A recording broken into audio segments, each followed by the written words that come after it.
Muy buenos días, señor Rosa Fanning, Attorney General of Irlanda, señor Paul Gleeson, embajador de la República de Irlanda, señora Daniela Marci, ministra del Tribunal Constitucional de Chile, señor Juan Pablo Beca, decano de la Facultad de Ciencias Jurídicas, Económicas y Administrativas de la Universidad Católica de Temuco, señor Marcos Avilés, director de Relaciones Internacionales de la Universidad de Talca, señor Rodrigo Palomo, decano de la Facultad de Ciencias Jurídicas y Sociales de la Universidad de Talca. Estimados exconvencionales constituyentes, Roberto Celedón, Rosa Catilleón, estimados miembros del comité de expertos, estimadas autoridades, profesores y colegas, alumnos y alumnas, estimados amigos. Es un placer recibirlos hoy día en este evento sobre la Constitución irlandesa y las experiencias de reforma constitucional de Irlanda.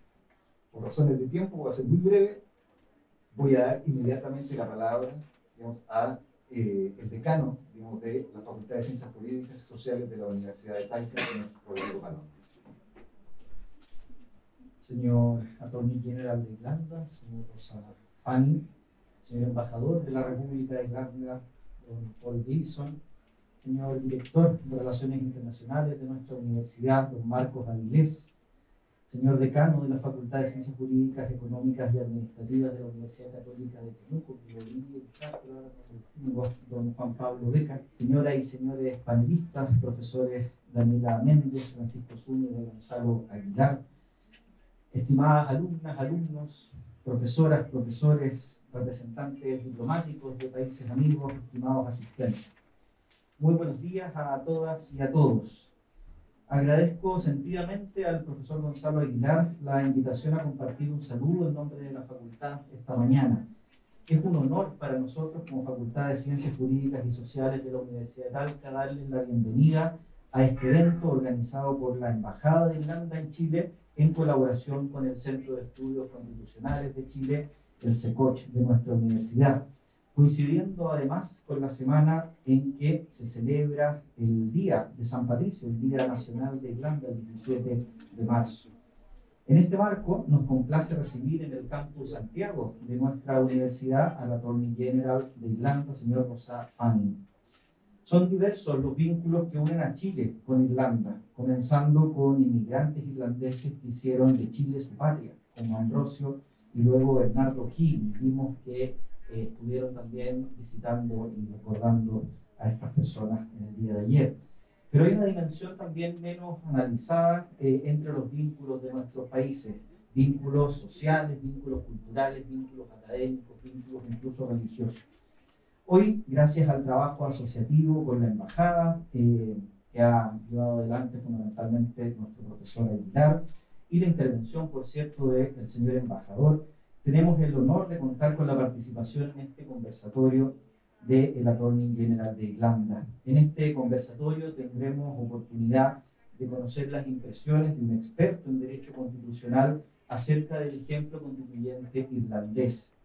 La experiencia que el señor Fanning nos pueda transmitir en esta conversación sin duda será un valioso aporte a la discusión que se acaba de reiniciar en Chile sobre el proceso constituyente para una nueva constitución en nuestro país. Eventos académicos como este son espacios privilegiados para una reflexión rigurosa, para el diálogo, para el debate, y son al mismo tiempo corolario y germen de vínculos entre nuestras instituciones y nuestros países. Nuestra facultad acaba de cumplir 30 años, 3 décadas desde su fundación en 1992. El trabajo serio y comprometido de todos ha cimentado la facultad que hoy día tenemos, bien reconocida y posicionada en el concierto nacional y con amplias redes internacionales. Aún así, nos sigue motivando sentir que tenemos más futuro que historia.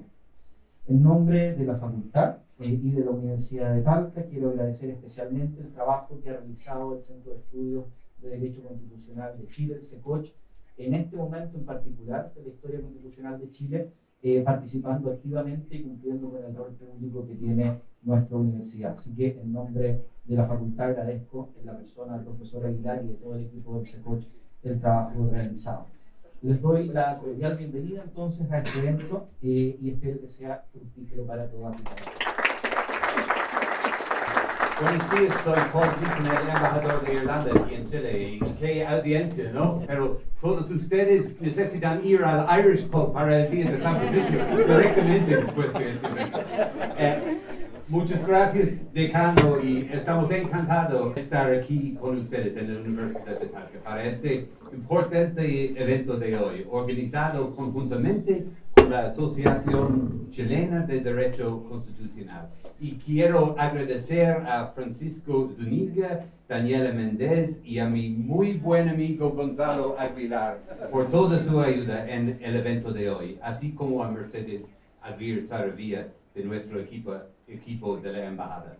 Desde el plebiscito de octubre de 2020, en el que el pueblo chileno votó abrumadoramente a favor de embarcarse en el camino de la redacción de una nueva constitución, como embajada y una nueva embajada aquí en Chile, hemos estado tratando de compartir nuestras experiencias en Irlanda como uno de los pocos países en el mundo que también ha tenido una convención constitucional en la última década y donde nuestras asambleas de ciudadanos se han convertido en una parte establecida y respetada de la arquitectura política. El año pasado organizamos visitas a Chile de Jane Souter, experta irlandesa en democracia directa y asesora de iniciativas de participación ciudadana a nivel mundial, y de Arto Leary, secretario general de nuestra Convención Constitucional y Asambleas de Ciudadanos. Lejos de pensar que nuestra experiencia en Irlanda y lo que está ocurriendo aquí en Chile sean ejemplos perfectamente paralelos, ni mucho menos, sino más bien creemos que hay desafíos y oportunidades similares en temas como la mejor manera de desplegar las voces de los expertos, cómo los ciudadanos comunes y corrientes pueden desempeñar un papel y cómo se pueden crear las condiciones más propicias para obtener resultados favorables. En mi opinión, esta es la labor más esencial de las embajadas, compartir experiencias, especialmente con socios como Chile, con el que compartimos tanta historia y tantos de nuestros valores y perspectivas sobre cuestiones globales.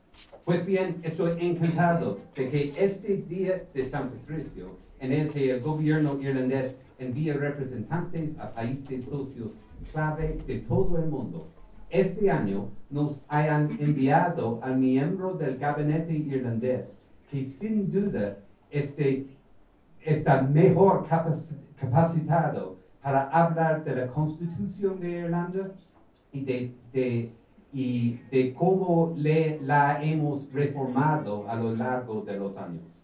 Rosa Fanning se convirtió en Senior Counsel en Irlanda en 2016, momento en el que ya era uno de los abogados comerciales de derecho público y de revisión judicial más respetados de Irlanda. Ha sido un colaborador frecuente y muy respetado de conocimientos jurídicos en nuestro Parlamento también, incluso ante nuestro Comité Parlamentario sobre la Constitución y en la Convención Constitucional de Irlanda. En diciembre, Leo Varadkar, nuestro Taoiseach o primer ministro, que por supuesto estuvo con nosotros en Santiago el año pasado para celebrar el Día de San Patricio, le pidió que fuera el Attorney General de Irlanda, el principal asesor jurídico y constitucional del gobierno irlandés. Rosa ha trabajado para futbolistas famosos, estrellas del golf y líderes del mundo de los negocios, pero esas son historias para otro día. Hoy está aquí para hablar de asuntos constitucionales y sé que disfrutarán de este debate. Y sin más preámbulos, voy a cederles ahora la palabra a nuestro entrevistador que va a formular la primera serie de preguntas. Francisco Zúñiga Urbina, de la Facultad de Derecho de la Universidad de Chile. Gracias de nuevo a ustedes por estar hoy aquí con nosotros. Gracias.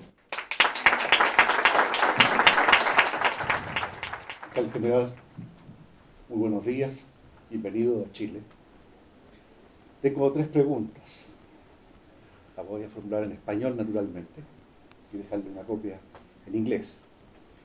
Primero, ¿cuál es el balance del experimento irlandés de involucrar a los ciudadanos en los procesos de reforma constitucional desde 2012 a la fecha? Segunda pregunta. Es paradójico que los disensos políticos situados fuera de la Constitución han sido procesados en el sistema político, en el caso de Irlanda, a través del procedimiento reformador, incorporando a la ley fundamental materias como matrimonio igualitario y aborto, y no han sido tales temas procesados por su sistema de partidos e instituciones del régimen parlamentario. La tercera pregunta.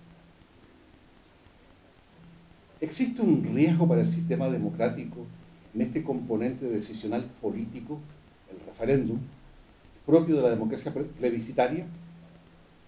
¿O bien es suficiente la democracia deliberativa de las asambleas ciudadanas en Irlanda? Gracias. En primer lugar, pido disculpas por no hablar suficiente español para poder dirigirme a ustedes en español. Les agradezco la bienvenida. Es fantástico ver a tanto público reunido en esta sala. Responderé sus preguntas de la mejor forma posible, hablando un poco acerca del proceso constitucional en Irlanda, para que puedan comprender la convención y la idea del aporte ciudadano y cómo todo esto encaja dentro de la estructura. La constitución irlandesa vigente data a 1937. Tenemos una constitución anterior, la teníamos ya antes de nuestra independencia en 1922, pero por distintos motivos eso solo duró algunos años, pero la constitución irlandesa moderna data a 1937. Fue un documento redactado en el momento en el que el Estado irlandés tenía una ideología particularmente católica, y muchas de las disposiciones en la Constitución reflejan este hecho. En 1937 hubo claros ejemplos de que el matrimonio podía ser solo entre hombres y mujeres, y también la opinión de que el divorcio no era admisible porque la Iglesia Católica no aceptaba la legitimidad del divorcio. Y también había una perspectiva constitucional sobre el aborto que indicaba que el aborto tenía que ser algo ilícito. La blasfemia o la crítica de Dios también estaba prescrita en la Constitución. Hay también una disposición en la Constitución que dice que el lugar de la mujer es en el hogar, cuidando de los niños y no en el lugar de trabajo. Por lo tanto, estas disposiciones reflejaban la ideología predominante y la visión religiosa del Estado irlandés en 1937. Todas las constituciones, cuando son redactadas, son un producto y reflejo de su tiempo en la historia y lugar en la historia, pero obviamente las cosas cambian, y una de las características importantes de la Constitución irlandesa es que es relativamente fácil de enmendar. Cuando se redacta una constitución, se hace un balance difícil entre, por un lado, tener un conjunto de principios que son permanentes, pero por el otro lado, tener la capacidad a futuro para las generaciones que vienen, que puedan enmendar estas disposiciones. Y algunas constituciones son muy difíciles para enmendar. Uno de los ejemplos es la Constitución Federal de los Estados Unidos de América. Quienes conocen esta constitución saben que es casi imposible enmendarla, y como consecuencia la Corte Suprema de Estados Unidos tiene que redactar la ley sobre aborto, porque no puede enmendar un documento que fue escrito hace 245 años. En Irlanda hemos hecho enmiendas a la Constitución, 32 en 32 oportunidades desde 1937. Algunas de estas enmiendas no son muy interesantes y son de índole técnica, pero algunas son enmiendas fundamentales que reflejan cambios significativos en los valores del pueblo irlandés. Y como para elegir un ejemplo obvio, hubo un plebiscito sobre el matrimonio igualitario en 2013. Si se le hubiera preguntado al pueblo irlandés cuál era la visión de las personas en 1937 sobre este tema, yo creo que un 80% hubiera rechazado la legitimidad de esa propuesta, pero como ustedes saben, ha cambiado la visión de este tema en el mundo. De hecho, la homosexualidad se legalizó en la década de los 90, recién en Irlanda. Antes de eso era un delito ser homosexual o tener prácticas homosexuales. En el 2015 se hizo un plebiscito que cambió la Constitución para permitir que la legislación fuera redactada para permitir el matrimonio igualitario. Para responder las preguntas que me plantó sobre cuál es el rol de los ciudadanos en las enmiendas constitucionales, lo primero que quiero decir es que el mecanismo para hacer enmiendas en la Constitución de Irlanda es bastante directo. Tenemos lo que se conoce en la teoría política como un sistema parlamentario bicameral. Hay dos cámaras, lo cual es muy común en los sistemas democráticos. Para que se enmiende la Constitución, 3 grupos distintos de personas tienen que aprobar la enmienda, pero solo con una mayoría de 50% más 1, una mayoría básica. Y eso es para ambas cámaras, el Senado y el Congreso, y un plebiscito de todos los votantes. Una vez estas dos cámaras y la mayoría de las personas que asisten a votar apoyan la propuesta, esto ya es suficientemente legal para poder hacer la enmienda de la Constitución. Esto ha ocurrido ya en 32 oportunidades. Hay una demanda constante de cambio. Por lo tanto, lo que ha hecho el gobierno, específicamente con temas sensibles, es intentar retirar el debate, alejarlo de los políticos y colocarlo en las manos de las personas comunes y corrientes. Y hemos establecido una convención constitucional. Eso lo hicimos hace 10 años, con un programa bien definido de trabajo, con temas específicos a deliberar, incluyendo el matrimonio igualitario.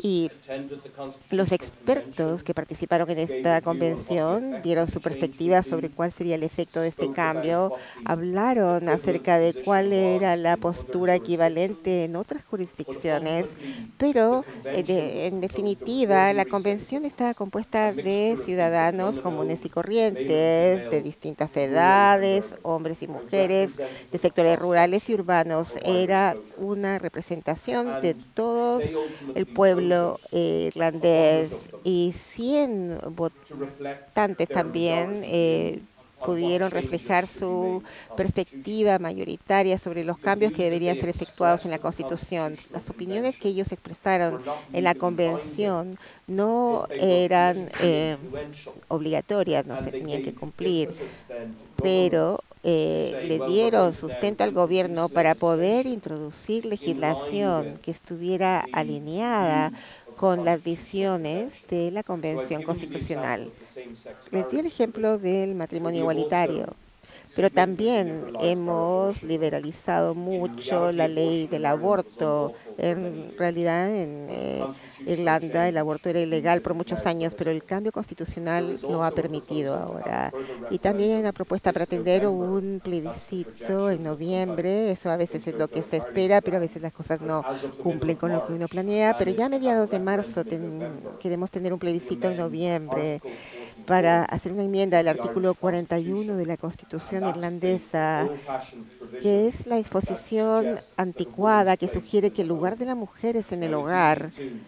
Es fácil retirar lo que está redactado, pero lo difícil es con qué reemplazarlo. Habrá un reconocimiento constitucional de quienes se quedan en el hogar para cuidar de los niños, ya sean hombres o mujeres, y tendrán ellos derechos para tener apoyo del Estado. Esa es la parte más delicada, porque es fácil extraer o eliminar una disposición que habla solamente de las mujeres, porque eso ya no refleja nuestra forma de pensar. Pero para volver a las preguntas que me planteo, la Convención Constitucional y la participación ciudadana ha sido de extrema utilidad en Irlanda y ha impulsado la agenda en cuanto a la inercia política para poder cambiar los artículos de la Constitución. Y también nos ha permitido abordar temas que eran muy sensibles desde el punto de vista político, como el aborto, en donde ciertos miembros del Parlamento representaban a votantes que eran muy conservadores y otros, algunos que eran más liberales. Pero como de hecho la Convención Constitucional tenía votantes incluidos, esto les dio a quienes estaban deliberando una respuesta y también una excusa, quizás política, para hacer algo que les incomodaba, pero resultó que lo tenían que hacer. En cuanto a si hay un riesgo para el sistema democrático por tener plebiscitos, yo creo que esto fortalece a la democracia. El hecho de que estas preguntas fundamentales se le planteen al pueblo para que pueda opinar. En algo, como por ejemplo, como el matrimonio igualitario, hubo un debate público y algunas personas eran muy católicas y dijeron, esa no es mi visión del matrimonio, no es la función tradicional del matrimonio. Otras personas levantaron sus voces y dijeron, bueno, yo hace 50 años no pensaría que esto sería aceptable, pero yo tengo un nieto ahora que es joven y es gay y no quiero que sea discriminado. Por lo tanto, 2/3 de la mayoría votó para que se aprobara el matrimonio igualitario en Irlanda. Yo creo que esto es saludable para la democracia porque no hay una sensación de que son los políticos quienes están tomando las decisiones, frustrando la voluntad del pueblo. Porque las personas que se oponen de cualquier decisión política siempre dicen esto es contrario a los deseos del pueblo, pero al plantearle al pueblo mismo la pregunta, esto le pone fin al debate y uno puede estar o no de acuerdo con el resultado del plebiscito, pero uno tiene derecho a opinar lo que quiera, pero al final se llega a un proceso que lleve a cambiar las leyes y el pueblo está al tanto de cómo es ese proceso.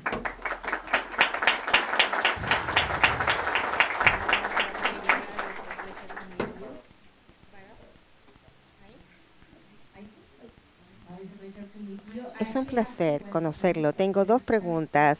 La primera tiene que ver con respecto a si nos puede explicar el trabajo de la Convención Constitucional y la Asamblea Ciudadana. Y la otra pregunta tiene que ver con su trabajo como fiscal. ¿Cuál es el trabajo que usted hace? ¿Cuál fue su rol en este proceso convencional en Irlanda? Voy a tomar la segunda pregunta primero.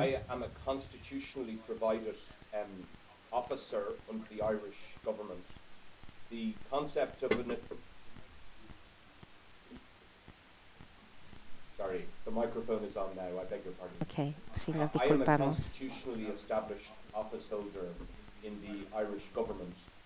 I sit at government. Yo soy parte del gobierno. De hecho, me siento al lado, a 2 puestos al lado del primer ministro. Es casi así como estoy de acá. Y mi trabajo es ser el asesor legal para el gobierno en todos los asuntos legales.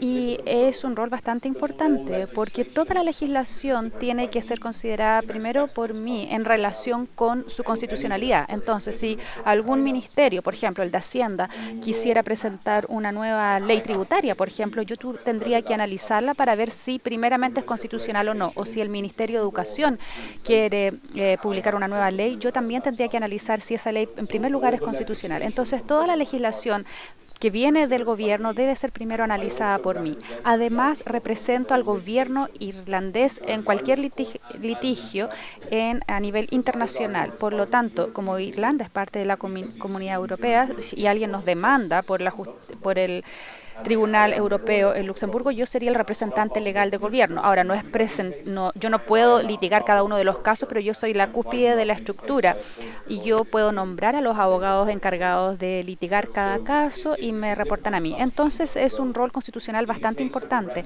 En el caso de un referendo para modificar la Constitución, yo tengo que analizar la redacción y además asesorar en cuál sería la redacción adecuada. Por lo tanto, es un cargo a nivel de gabinete ministerial. Soy nombrado por el primer ministro, pero si cambia el gobierno, yo volvería a trabajar en el sector privado, si es que no me vuelven a nombrar el nuevo gobierno, por la volatilidad de los sistemas democráticos. Ahora, con anterioridad, yo trabajé en el sector privado como abogado y, de hecho, fui profesor de Derecho Constitucional entre los 25 y los 33 años, cuando era un abogado joven en Dublín. Fui profesor constitucional, así que es un gusto ver aquí tantos alumnos. Yo estoy acostumbrado a tratar siempre con alumnos, con jóvenes.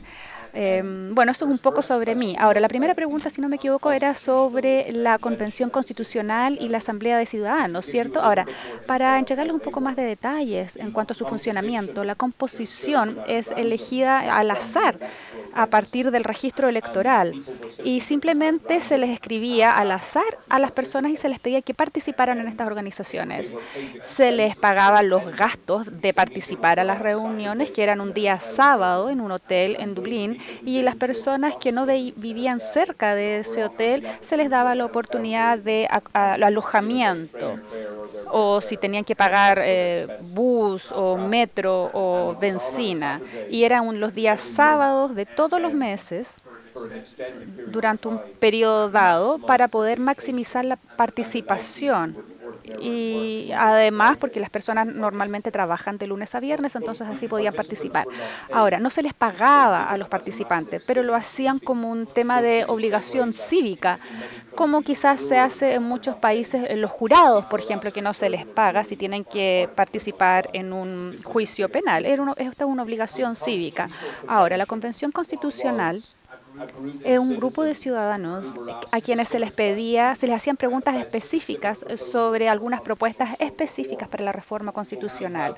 Entonces, nosotros habíamos adoptado este proceso también para temas no constitucionales, lo hemos adoptado. De hecho, hace 3 semanas el gobierno estableció una nueva Asamblea de Ciudadanos para un tema no constitucional, para debatir sobre la normativa relacionada con las drogas. Entonces, en Irlanda, por ahora, tenemos un régimen penal muy estricto. Ninguna ley es permitida, ni el cannabis ni la marihuana, son todas ilegales. Está prohibido y está todo penalizado.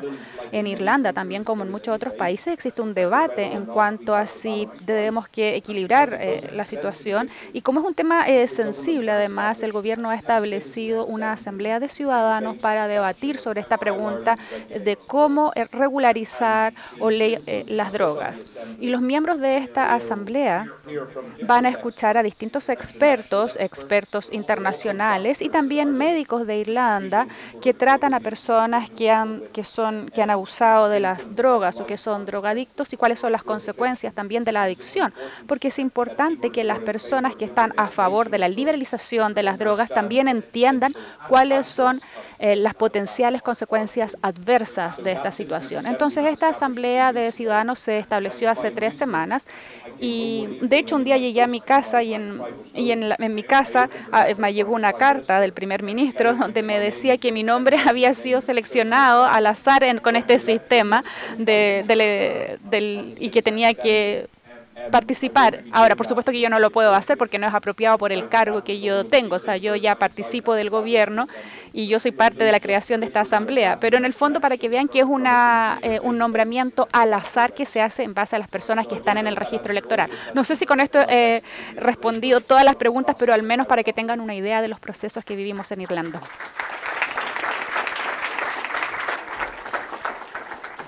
De acuerdo a usted, ¿cuáles son las lecciones aprendidas o buenas prácticas a partir de la experiencia constitucional de Irlanda que serían de utilidad para el proceso constitucional actual en Chile? Y la segunda pregunta tiene que ver con si existe algún reconocimiento constitucional del multiculturalismo en la Constitución irlandesa. Muy bien, la primera pregunta debe tener la respuesta de que no he venido acá a darles cátedra a los chilenos acerca de lo que deben hacer con vuestra constitución. Eso no sería diplomático de mi parte. Y yo no profeso tener un entendimiento de todas las complejidades de la vida en un país distinto al mío. Sin embargo, lo que puedo decir es quizás hacer un par de comentarios de cosas que le han resultado a Irlanda y que vale la pena considerar. En primer lugar, no se debe hacer la Constitución demasiado difícil de enmendar. Ese punto ya lo planteé antes. En segundo lugar, una Constitución tiene que tener un apoyo político amplio. Es sumamente difícil tener una Constitución como documento fundacional de un Estado donde rige la ley si solamente un 50% está a favor de esa Constitución. Idealmente tiene que tener una credibilidad y un apoyo transversal de todos los partidos desde el principio. Algo que en lo que hemos tenido suerte en Irlanda es que de 1937 jamás ha habido ninguna sugerencia de que el documento completo debe ser descartado y que debemos redactarlo de nuevo de cero. Existe respeto público e institucional por la Constitución. Creo que uno de los motivos detrás de esto es que es un documento adaptable desde el principio, con visión de futuro y que tiene derechos fundamentales insertos, pero a la vez tiene limitaciones para esos derechos, en donde ya el tema pasa a ser para el Parlamento, para que legisle sobre cosas nuevas o que proponga una enmienda. Yo considero que un sistema en donde la Constitución es demasiado ambigua y nadie sabe qué significa lo que dice y un grupo de jueces no elegidos decide interpretarlo, esto tiene mucho riesgo porque esos jueces se politizan demasiado y después son acusados de no ir de acuerdo a la voluntad política o no cumplir con lo que quiere el pueblo. En Irlanda tenemos un equilibrio entre una constitución que le da a los jueces cierta flexibilidad, pero que no les ha empoderado a ellos para que sean cuasi legisladores, es decir, lo que ha ocurrido en otras jurisdicciones. En cuanto al multiculturalismo, no existe una referencia específica en la Constitución irlandesa al multiculturalismo, pero lo que sí hicimos fue eliminar una disposición que se refería a la fe católica romana.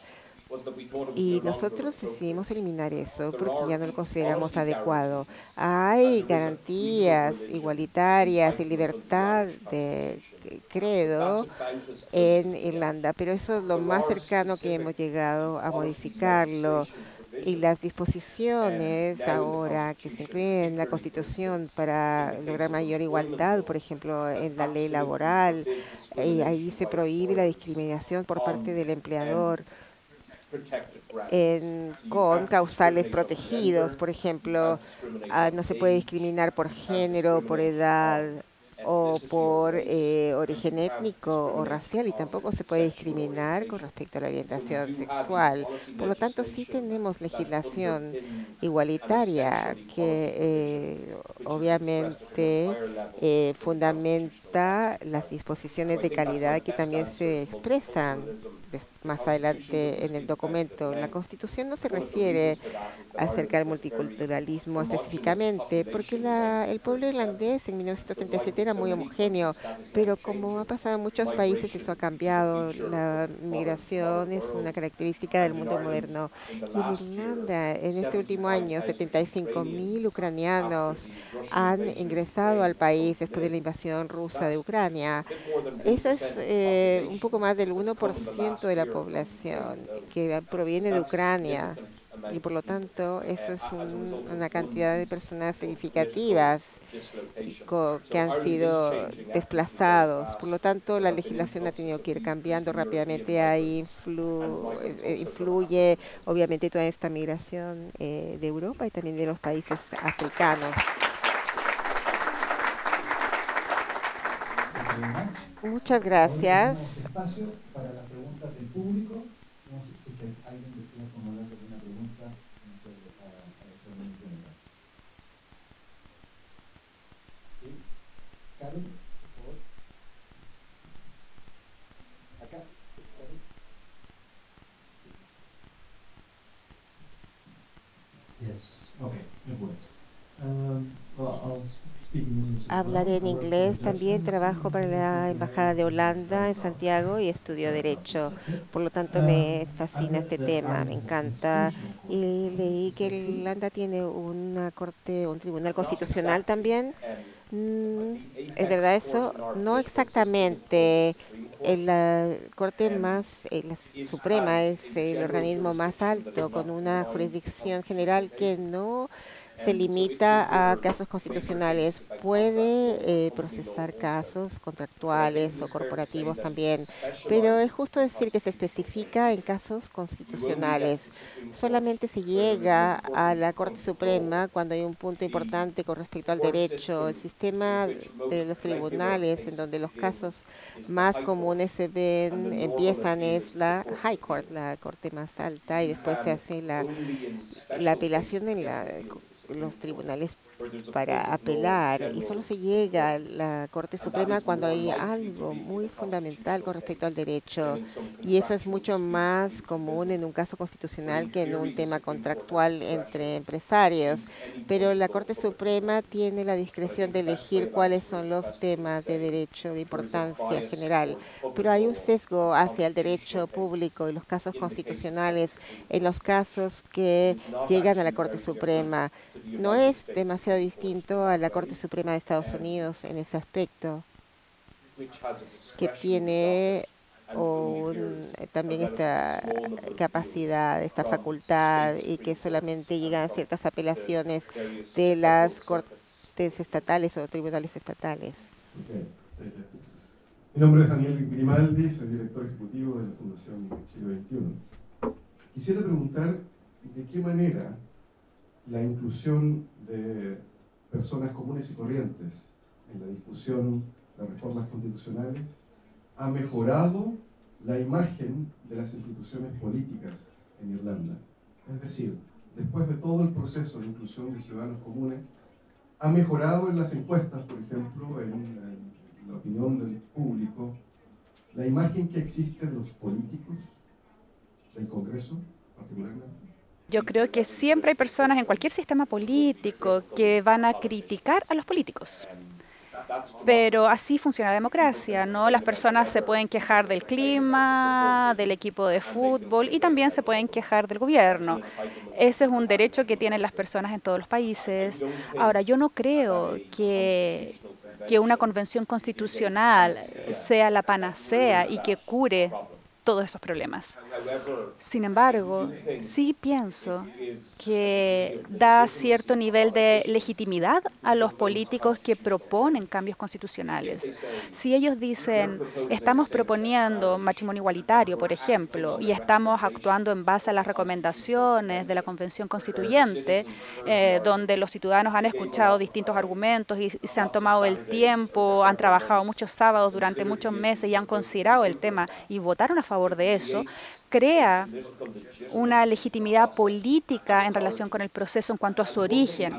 Ahora, una de las cosas que nosotros hemos visto empíricamente es que las opiniones de unos cientos de ciudadanos que han sido expuestos al debate durante una cantidad de sábados, en definitiva, es un muy buen predictor de la opinión de toda la población en un referéndum. Por lo tanto, existía la opinión, por ejemplo, en cuanto al matrimonio igualitario, y que se convirtió en la opinión de un grupo de izquierda porque estaban expuestos a una ideología más liberal. Y después, cuando la gente real, agricultores, personas con religión, votaron, el resultado nos dimos cuenta que fue bastante distinto. Pero en realidad los votos en la Convención Constitucional constitucional y los votos en la población en general a veces sí es similar. Entonces, en realidad hemos visto que sí sirve como un predictor, como un barómetro, por decirlo así, un tipo de encuesta que sí se puede reflejar, que puede reflejar la opinión de los ciudadanos comunes. Pero sí es muy importante de que sea moderado neutralmente,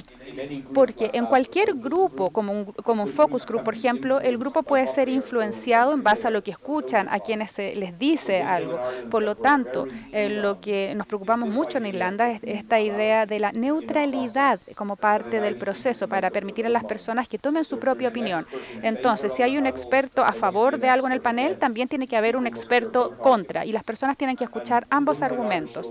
Y lo que sí tenemos mucho enfoque es que en una campaña de referéndum el gobierno no puede gastar dinero en que voten por el sí, por ejemplo, sino que tiene que dar votos para ambas opciones. Y las televisiones o los medios de comunicación, las radios, los canales de televisión tienen la obligación legal también de darle el mismo tiempo a ambas partes del argumento. No es perfecto, por supuesto, no se puede garantizar 100% de que la publicidad en Facebook sea 50 y 50, ¿cierto? Pero al menos la Comisión Electoral debe garantizar de que haya igualdad en la diseminación de la información en las plataformas, los medios de comunicación. El gasto del gobierno, si en los pósters, por ejemplo, en la calle o en el canal público, por ejemplo, donde hayan debates, debe dársele el mismo tiempo a ambas partes. Y nosotros consideramos que eso es una garantía en cuanto al proceso legal. Y esa garantía surgió en un caso hace 25 años en cuanto al referéndum por el divorcio en los 90, porque hasta ese entonces el divorcio era ilegal en los 90, hasta los 90. Y las personas votaron para cambiar la Constitución y la mayoría fue muy poca, 50,5% a 49,5% fue la diferencia. Entonces, con posterioridad se desafió la legalidad del referéndum y la postura que había tenido el gobierno para influenciar el resultado, porque gastó fondos públicos defendiendo la opción del sí. Ahora, el principio de igualdad se estableció, pero la Corte Suprema no quiso anular el resultado del referéndum. El primer caso fue McKenna, que estableció el derecho al gasto igualitario, y el segundo caso, el Anafen, rechazó anular el resultado del referéndum. Pero ambos principios están establecidos claramente en la legislación irlandesa. La pregunta tiene que ver con los derechos sociales. Si en la Constitución irlandesa están resguardados por alguna tutela jurisdiccional. Si lo están, ¿cómo ello ha funcionado? Y si no tienen este resguardo de protección, ¿cuál es su opinión? ¿Se debieran tenerlo y cómo ello debiera concretarse? Si interpreto la pregunta correctamente, está preguntando acerca de lo que se llama los derechos socioeconómicos en realidad. Derechos a la educación, derecho a la salud, derecho a la vivienda, derecho a ciertos derechos específicos, muchos de los cuales no se explicitan en la Constitución irlandesa. Hay ejemplos, por ejemplo, hay un derecho a una educación primaria gratuita, que es un derecho constitucional. Hay un debate actualmente que surge de un contexto en el cual la economía irlandesa está teniendo un muy buen momento y hay muchos trabajos, puestos de trabajo en Irlanda, pero la vivienda no está a la par. Hay problemas de vivienda. Esto es un ejemplo del éxito porque hay mucho trabajo, pero no hay viviendas para todos. Y hay una propuesta de tener un referendo sobre el derecho constitucional a la vivienda, agregarlo esto a la Constitución, y eso puede llevarse a cabo antes de las siguientes elecciones generales. Yo creo que hay un peligro al agregar derechos socioeconómicos explícitos en una Constitución, porque eso puede dar como resultado que los tribunales se transformen en legisladores. Y si se dice que hay un derecho constitucional a la educación, y eso es un principio de alto nivel, ¿qué significa ese derecho en el 2023? ¿Significa que hay educación gratuita hasta qué edad? ¿Significa que un niño o niña de un entorno pobre en el cual los padres no pueden costearle la educación, que estos niños van a tener derecho a textos gratuitos de matemáticas, de lenguaje? En el 2023 significa que tienen que tener acceso libre a Wi-Fi, por ejemplo. ¿Es eso constitucional, que tiene que tener un dispositivo como computador o laptop? ¿Es posible ahora tener acceso a la educación sin todos estos dispositivos electrónicos? Estas son todas preguntas que se deben de hacer. Si uno dice que hay un derecho a la educación gratuita en la Constitución, va a dejar en las manos de los jueces decidir qué significa eso efectivamente. Por lo tanto, siempre hay un equilibrio que hay que hacer. Por un lado, reconocer los derechos constitucionales y por el otro lado, potencialmente entregarle demasiadas facultades a los jueces para que legislen sobre temas que son elecciones legislativas, sobre escasos recursos que tenemos para abordar estos temas. Muchas gracias. Mi nombre es Manuela Arroyo y junto con otras colegas fuimos parte de la Convención Constitucional el año pasado. Y tengo dos preguntas. La primera es respecto a los plebiscitos y los referéndums respecto a derechos humanos y los peligros que eso puede generar en países quizás como el nuestro, ¿no? Donde eventualmente, si plebiscitáramos la pena de muerte, puede que el resultado pudiese ser más regresivo en derechos humanos. ¿Y cuáles son los riesgos también asociados como a los medios de comunicación? Si existe una ley de medios en Irlanda respecto a eso. Y la segunda pregunta es en relación si la Constitución irlandesa tiene algún contenido ambiental o respecto al cambio climático. Oye, eso, gracias. A ver, para responder la pregunta sobre la pena de muerte, en Irlanda existe una disposición legal que prohíbe la pena de muerte. Ahora, eso podría cambiar, sí, por la teoría, pero en Irlanda violaríamos muchas convenciones internacionales y acuerdos internacionales que ha ratificado. Por lo tanto, en Irlanda es firmante de la Convención Europea sobre Derechos Humanos, y la pena de muerte violaría muchas disposiciones que son parte de la Convención Europea. Por lo tanto, ningún país europeo considera la pena de muerte y sería muy difícil, y además sería difícil en el contexto de la Carta Fundamental de Derechos Humanos de la Comunidad Europea. Por lo tanto, a nivel internacional y además por la Constitución irlandesa, la pena de muerte creo que no volverá a ser legal. Ahora, la realidad es que los países que nosotros consideramos como más o menos civilizados, como Estados Unidos, por ejemplo, que es un socio comercial importante para Irlanda y para Chile también, por lo que entiendo, en muchos estados sí permiten la pena capital, así que uno nunca puede predecir el futuro. Pero por ahora yo diría que no había apoyo en Irlanda para la pena de muerte. Ahora, en cuanto a lo que puede hacer Chile para poder permitir la pena de muerte, eso es un tema de Chile, y las constituciones, por supuesto, pueden cambiar las direcciones y pueden irse en una dirección que uno no quiere, a veces, si uno le da el poder para cambiar algo, pero la alternativa es terminar con un documento tipo fósil que está muy antiguo y que no refleja los valores modernos. Entonces hay que equilibrar eso. Ahora, su última pregunta era sobre el cambio climático y si hay referencias al medio ambiente en la Constitución, y la respuesta es no, porque no tenían, el año 1937 no se consideraban esos temas. Sin embargo, está a nivel subconstitucional. Ahí sí existe mucha legislación que no es constitucional y en muchas obligaciones legales por parte del gobierno. Existen muchas leyes de la Comunidad Europea en relación con el clima y que nosotros debemos cumplir.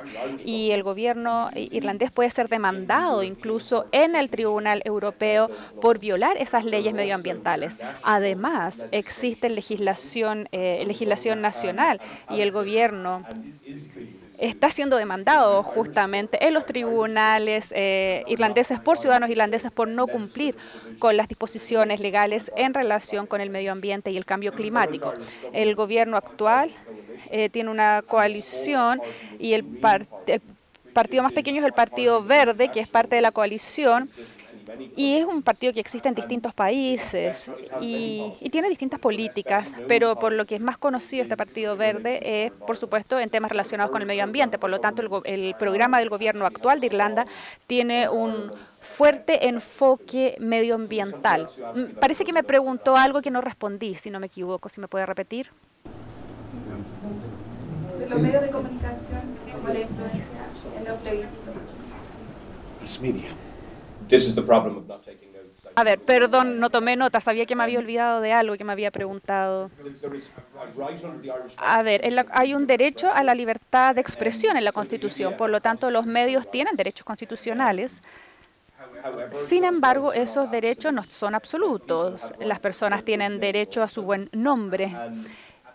Y en la interfaz entre los derechos de los medios y los derechos de los individuos a su reputación y los medios, tenemos leyes que definen. Si se dice algo sobre uno que no es verdad y que daña tu reputación, uno puede demandar por daños y perjuicios. Hay un debate en cuanto a si eso rompe el equilibrio o realmente lo mantiene, pero no voy a entrar en ese debate ahora.